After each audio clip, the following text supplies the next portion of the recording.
What really happened when a woman was accused of profaning a Babylonian temple? And why was the accusation itself often a death sentence? In ancient Babylon, a single word whispered in the wrong ear could collapse an entire life. Profanation did not require proof. It did not require witnesses. It required fear. And fear was the most sacred tool the temples possessed. To be accused of profaning a holy space meant more than breaking a rule. It meant offending the gods, disrupting cosmic order, and inviting divine punishment upon the city itself. That belief turned suspicion into certainty and rumor into verdict. Once the accusation was spoken, the outcome was already moving, unstoppable, like a ritual set in motion. The woman at the center of it, often a priestess, an initiate, a servant of the temple, was no longer seen as human. She became a vessel of contamination. Babylonian temples were not merely places of worship. They were economic centers, political hubs, and moral authorities. Their walls held grain, silver, legal records, and power. To challenge the temple, even unintentionally, was to challenge the empire's spiritual spine. And women inside these spaces occupied a dangerous position, revered when obedient, expendable when inconvenient. The charge of profanation was deliberately vague. It could mean improper ritual conduct, alleged sexual impurity, contact with the wrong person, questioning a priest's command, or simply being present when something went wrong. Vagueness was not a flaw. It was the mechanism. It allowed priests to act without resistance, to reinterpret behavior as sacrilege, and to transform personal or political conflicts into divine crises. Once accused, the woman entered a system without exits. There was no public trial, no civil appeal. The matter belonged to the gods, and the gods spoke only through the clergy. Silence became mandatory. Resistance became further proof of guilt. Even family members were expected to withdraw, because association itself risked contamination. Inside the temple, the accusation reshaped reality. Time slowed. Identity dissolved. The woman's name was no longer spoken aloud. She was referred to as impure, marked, dangerous. Every step that followed, questioning, isolation, ritual preparation, was framed as necessary to restore balance. But beneath the sacred language lived something else: domination, fear, and absolute control. The horror was not only what happened next, but how normalized it was. The city accepted it because the gods demanded it. The priests enforced it because power required it. And the accused endured it because there was no alternative. In Babylon, profanation was not a crime you defended yourself against. It was a fate you were delivered into. And this was only the beginning. Because once the accusation was sealed, the temple did not ask whether she was guilty. It decided how much suffering would be enough to satisfy the gods. If this story unsettled you, it should. What happened inside Babylonian temples was not just ancient ritual. It was a system of fear, silence, and absolute power that shaped countless lives and vanished from official history. Understanding these hidden mechanisms is the only way to recognize how spiritual authority can be weaponized, how violence hides behind sacred language, and how easily entire societies accept horror when it is labeled divine. If you believe this kind of history deserves to be exposed, leave a comment and share. What shocked you most so far?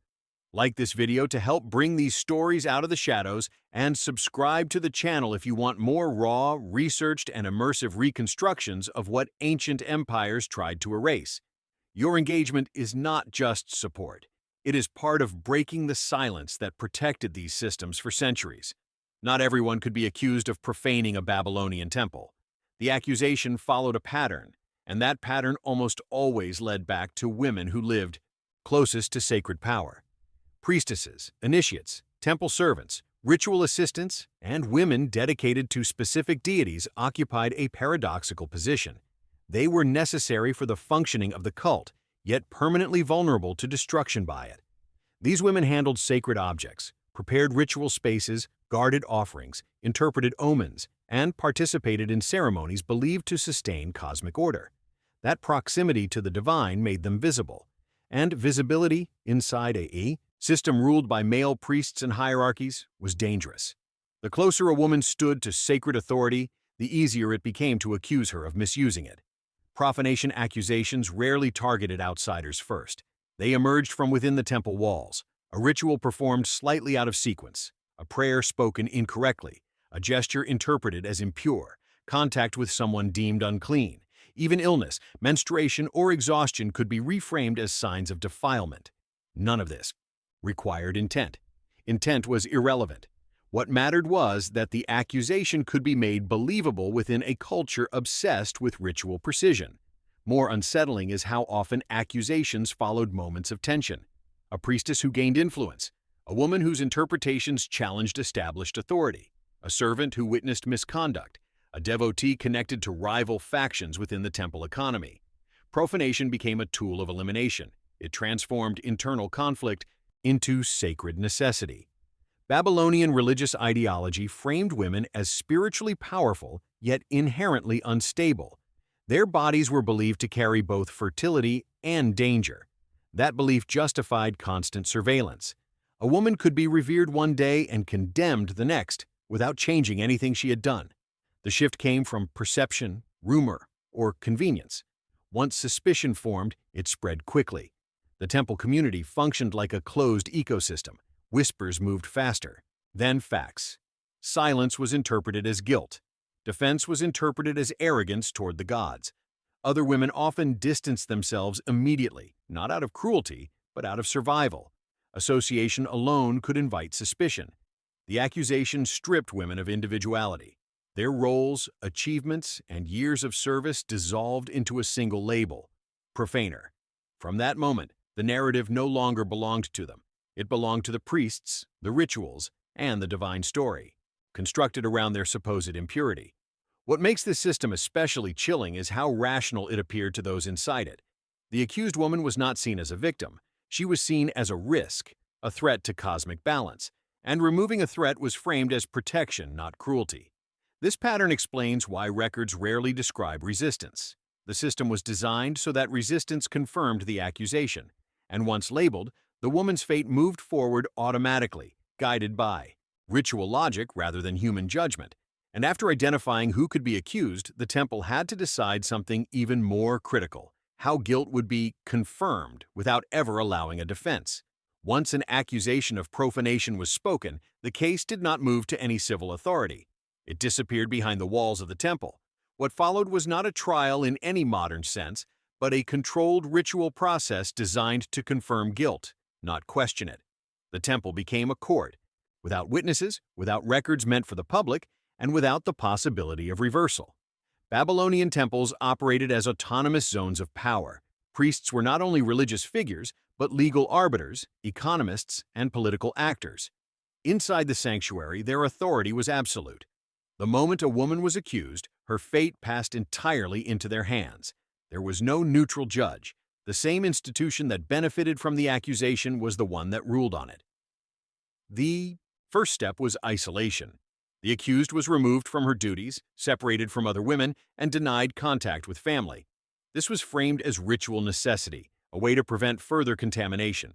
In reality, it broke resistance quickly. Isolation erased external support and rewired perception. Time inside the temple did not follow ordinary rhythms. Days blurred. Fear replaced certainty. Questioning followed, but it was not meant to discover truth. Questions were repetitive, circular, and loaded with spiritual traps. Any answer could be interpreted as proof of impurity. Confusion was evidence. Silence was evidence. Emotion was evidence. The priests did not ask what happened. They asked how the gods must be appeased. Crucially, there was no concept of innocence once the process began. The logic was inverted. If the gods were angered, someone must be responsible. The existence of misfortune, illness, ritual failure, or social tension was itself proof that profanation had occurred. The accused woman did not need to be shown guilty. The world around her had already decided. Ritual language masked this violence. Proceedings were described as purification, correction, restoration of balance. But every step stripped autonomy. The woman was no longer an individual making choices. She became a problem to be resolved. Her body, words, and silence were treated as materials within a sacred procedure. There were no written verdicts intended to survive. Records, when they existed, were internal, symbolic, or deliberately vague. This allowed later chroniclers to speak of harmony and order without mentioning the cost. The absence of detailed records was not accidental. It was protection for the institution. What makes this hidden court especially terrifying is how ordinary it was.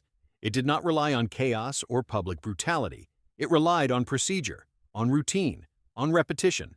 Priests performed these judgments the way they performed daily offerings, with confidence and calm. Horror did not arrive suddenly.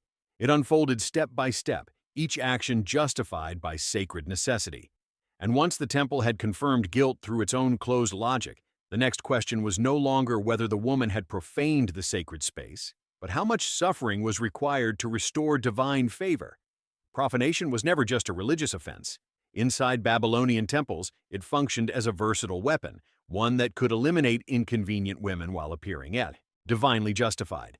The accusation did not emerge randomly. It appeared at moments when power needed to be protected, redistributed, or silently reclaimed.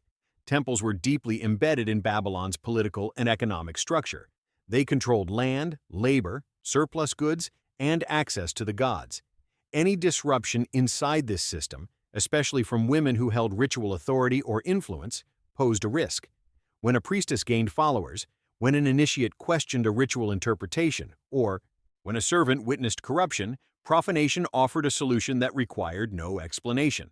Labeling a woman as spiritually impure transformed conflict into inevitability. Political rivalry became divine offense. Personal resentment became sacred duty. By framing elimination as religious necessity, priests avoided accountability. No one questioned the gods, and those who benefited from the removal appeared obedient rather than strategic. This mechanism allowed internal disputes to be resolved without public scandal. A woman did not need to be accused of rebellion or crime.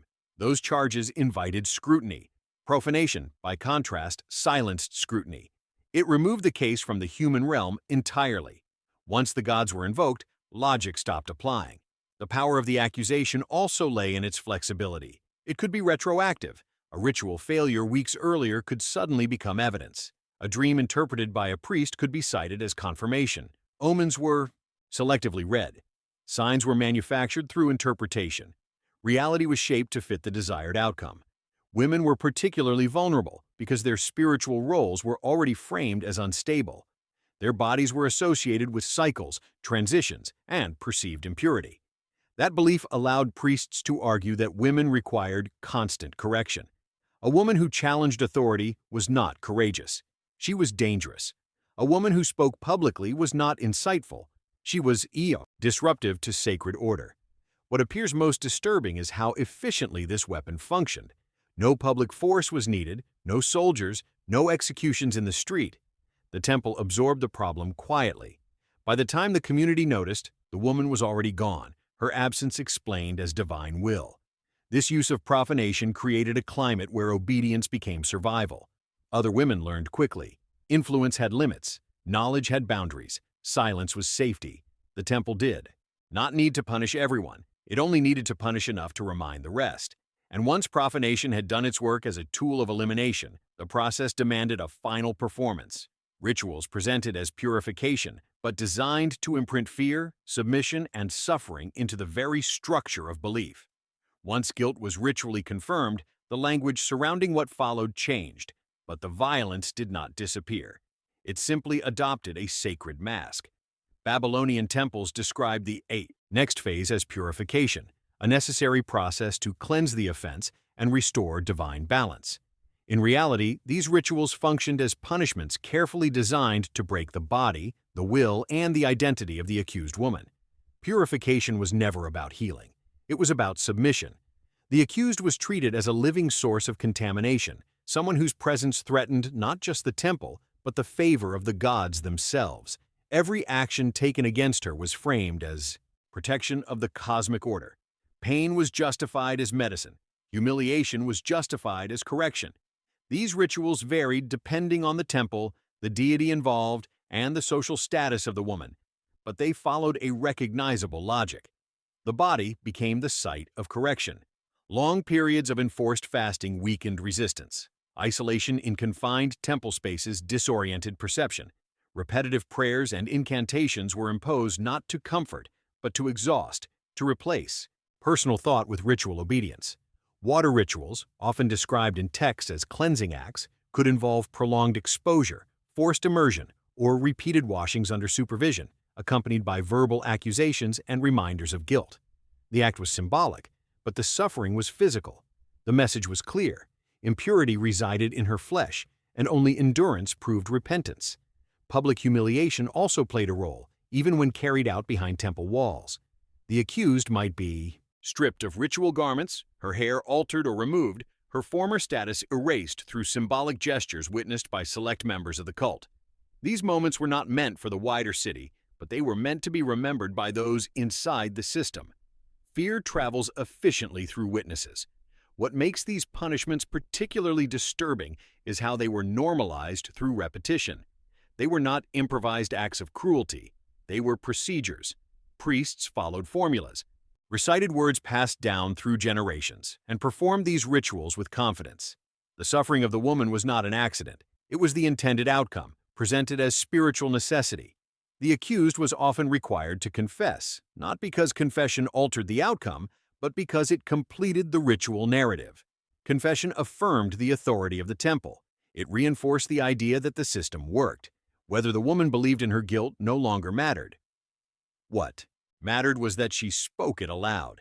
And once purification had extracted obedience and visible submission, the temple faced a final decision.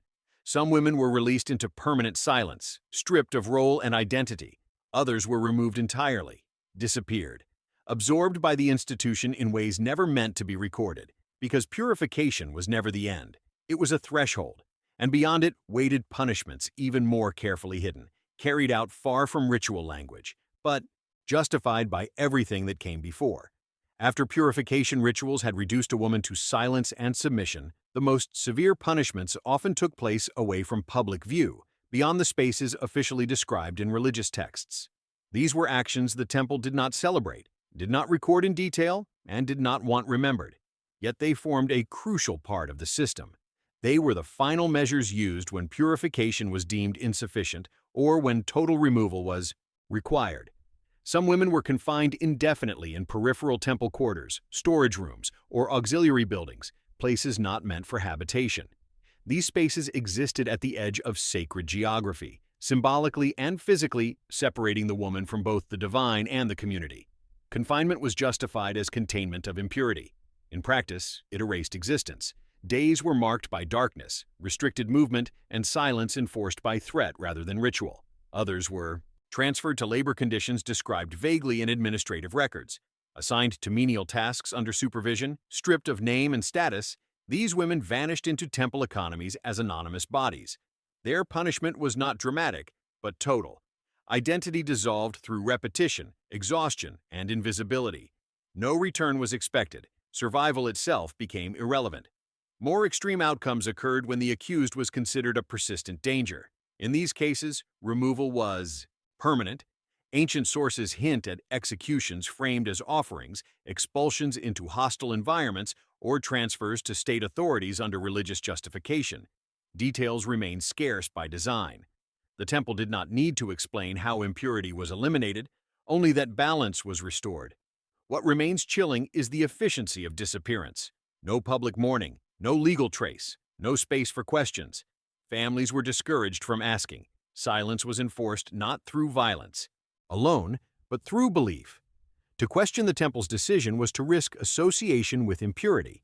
Fear completed the work. These punishments reinforced a powerful lesson. The temple controlled not only spiritual standing, but physical existence. To fall from favor was not to lose a role. It was to lose reality itself. Women learned this lesson quickly. Survival depended on compliance, invisibility, and obedience to interpretations they did not control. Yet the system required more than punishment. It required erasure, names removed from lists, roles reassigned, memory reshaped, and that erasure extended beyond the woman herself, altering how entire communities understood power, fear, and the cost of spiritual descent. Because once the woman was gone, the temple still had work to do. It had to ensure that no one remembered her in a way that threatened the story it needed to preserve. Once punishment was complete, the final and most enduring act began. Erasure. In Babylonian religious systems, removing a woman physically was not enough. Her memory had to be neutralized. Her existence had to dissolve so completely that future generations would never question what had happened or why. This was not negligence. It was strategy. Names were the first targets. Temple records that once listed priestesses, attendants, or ritual participants were altered or quietly updated. A name disappeared, a role was reassigned, a gap was left unexplained. In cultures where written records defined legitimacy, absence became proof that the woman had never mattered, or worse, that she had never existed. Oral memory was controlled just as carefully. Within temple communities, speaking the name of the accused became taboo. Silence was framed as respect for the gods. Curiosity was framed as danger. Women who had worked beside the accused learned to adjust their language, to avoid references, to erase shared experiences from conversation. Memory itself became a liability. This erasure served multiple purposes. It protected the institution from scrutiny, it prevented sympathy, and it reinforced fear. If a woman could vanish so completely, then no role was secure. No devotion guaranteed protection. The lesson was internalized quickly. Obedience preserved memory. Deviation erased it. More disturbingly, the erasure extended into theology. Ritual narratives were adjusted to exclude female authority that had once existed. Functions previously held by women were reassigned to male priests or stripped of prestige. Over time, this reshaped the perception of religious history itself. What had once been shared power became male inheritance. The absence of women in later records was not natural evolution, it was curated silence. The accused woman's story was not preserved as a warning, it was eliminated as a possibility. By removing examples of resistance or deviation, the temple ensured that future women would struggle even to imagine alternatives. Fear does not need constant reinforcement when imagination itself has been narrowed. This strategy explains why modern historians encounter gaps rather than confessions. The violence did not survive in detail because survival was never intended. What remains are fragments, inconsistencies, and sudden disappearances in records that otherwise appear orderly. Those absences are not empty, they are evidence. And the impact of this erasure did not stop with one woman or one generation. It shaped how communities understood gender, authority, and the boundaries of sacred power. The lesson endured long after the individuals were gone, because when memory is controlled, behavior follows. And the system that erased these women did not rely only on punishment, it relied on forgetting. The true power of these punishments did not lie in how many women were destroyed, but in how many learned to obey by watching. Fear was not a side effect of the system, it was the system. Babylonian temples understood something fundamental about human behavior. Terror does not need to be constant to be effective. It only needs to be believable. Every accusation of profanation sent a message far beyond the woman at its center. Other priestesses adjusted their movements. Initiates became quieter. Temple servants avoided attention. Even women outside the cult learned the boundaries through rumor and silence. No decree was necessary. Fear traveled faster than law. What made this system especially effective was its unpredictability. The rules were complex, ritualized, and intentionally ambiguous. No woman could ever be certain she was fully safe. Purity depended not only on behavior, but on interpretation, and interpretation belonged exclusively to male authority. When safety cannot be calculated, obedience becomes instinctive. Communities internalized this fear collectively. Mothers warned daughters. Senior women coached younger ones on how not to be seen, how not to speak, how not to challenge. Spiritual. Devotion became less about belief and more about survival. Faith transformed into caution. Ritual became performance rather than meaning. This climate also encouraged self-policing. Women monitored one another, not out of malice, but out of fear of association. A whispered suspicion could spread quickly. Distance became protection. Solidarity became risk. The temple did not need to spy aggressively when fear did the work from within. Men, too, absorbed the lesson. Association with an accused. Woman endangered social standing and spiritual safety. Silence was rewarded. Questions were dangerous. The entire society learned to treat the temple's decisions as untouchable facts, not moral choices. When fear becomes sacred, resistance appears sinful. What makes this system especially insidious is that it disguised control as harmony. From the outside, Babylonian society appeared orderly, pious, and stable. Rituals continued. Festivals occurred.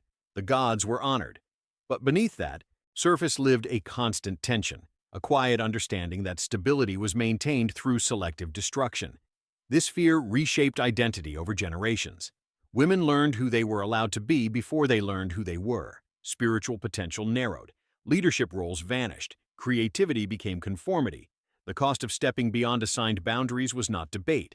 It was erasure. And because fear does not leave visible ruins, later chroniclers could describe Babylon as a center of wisdom and devotion without mentioning what obedience required. The terror that governed daily life left no monuments. It left habits. Yet fear alone was not enough to preserve the system forever. Something else ensured its survival across centuries: the deliberate silence of those who recorded history. What ultimately sealed the fate of these women was not only what the temples did to them, but what history refused to say afterward.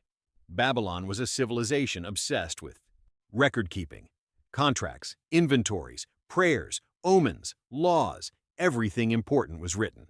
And that is precisely why the silence surrounding profanation punishments is so revealing.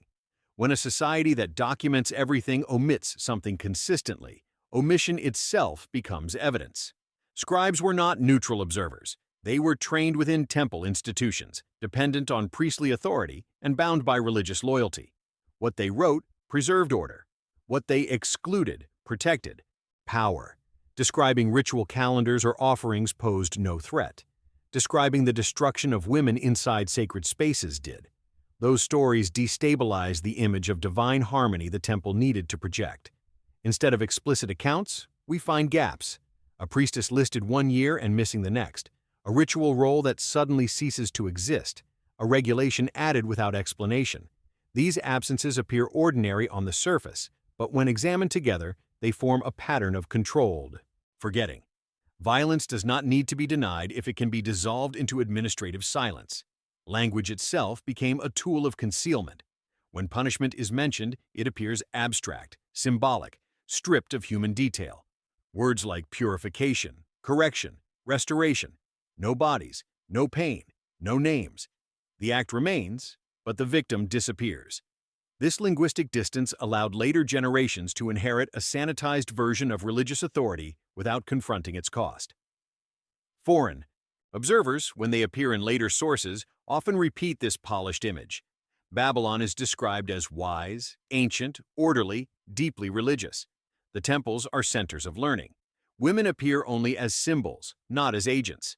The silence is replicated, not questioned. Once an omission becomes tradition, it no longer feels like censorship. It feels like truth. This is why modern readers struggle to reconstruct what happened, not because evidence never existed, but because survival was never intended. The system depended on erasing examples that might inspire doubt or resistance. A woman whose story survived intact would become a reference point, a reminder. Silence ensured there were none. The most unsettling realization is that this silence worked. For centuries, admiration of Babylonian culture coexisted comfortably with ignorance of what obedience required. The absence of horror allowed the empire's spiritual legacy to remain intact, uncontaminated by the suffering it produced. But silence does not erase reality. It only delays confrontation. And when patterns repeat across cultures and centuries, comparison becomes unavoidable. Because what happened in Babylon was not unique. It was an early version of something humanity would refine again and again. What makes the Babylonian system of religious punishment truly disturbing is not that it existed, but that it worked so well it became a template. Long after Babylon's temples fell into ruin, the logic they perfected survived. Accusation without defense, sacred authority beyond appeal, female bodies framed as spiritual risks, violence justified as purification, silence preserved as tradition. These were not isolated choices. They were repeatable mechanisms. Across different civilizations, cultures, and centuries, the same pattern reappears with remarkable consistency. Women close to spiritual power are celebrated only as long as they remain controllable. The moment influence, knowledge, or independence grows too visible, the language shifts. Devotion becomes suspicion. Authority becomes impurity. Dissent becomes sacrilege. The accusation changes names, but the structure remains intact. Babylon shows us an early, highly refined version of this system. The temple monopolized interpretation of the divine. That monopoly allowed human interests to disguise themselves as cosmic necessity. Once that fusion occurred, violence no longer needed justification in human terms. it became inevitable. And inevitability is the most powerful form of control. What begins as ritual discipline evolves into social architecture. Fear is embedded into education. Silence becomes wisdom. Obedience is reframed as virtue. Over time, even the victims internalize the logic. Survival replaces belief. Compliance replaces faith. And the original horror becomes invisible, not because it ended, but because it normalized itself. This is why patterns matter more than individual cases. A single accusation can be dismissed as anomaly. A repeated structure cannot. When similar mechanisms appear in distant cultures with different gods but identical outcomes, coincidence disappears. What remains is a human strategy of power, one that learned early how to weaponize the sacred. The Babylonian example forces an uncomfortable question. If these systems relied so heavily on fear, erasure, and silence, how much of what we call ancient spirituality is built on controlled suffering? How many voices vanished so completely that history learned to function without them? The horror the empire tried to hide was not only what happened inside its temples, it was the precedent it set. A method so effective it outlived the empire itself, traveling quietly through time, adapting to new doctrines, new languages, new sacred justifications. And if that pattern survived once, it raises a final tension that history never resolves on its own. Recognition does not dismantle power, but ignoring it allows repetition. If you stayed until here, you've just confronted a side of ancient history most books never dare to expose. These stories matter because they reveal how sacred language can be used to justify fear, silence, and absolute control, and how those mechanisms echo far beyond Babylon. If this investigation changed the way you see ancient religions and power, subscribe to the channel so you don't miss the next reconstructions. Leave a like to help this content reach more people who want real, unfiltered history.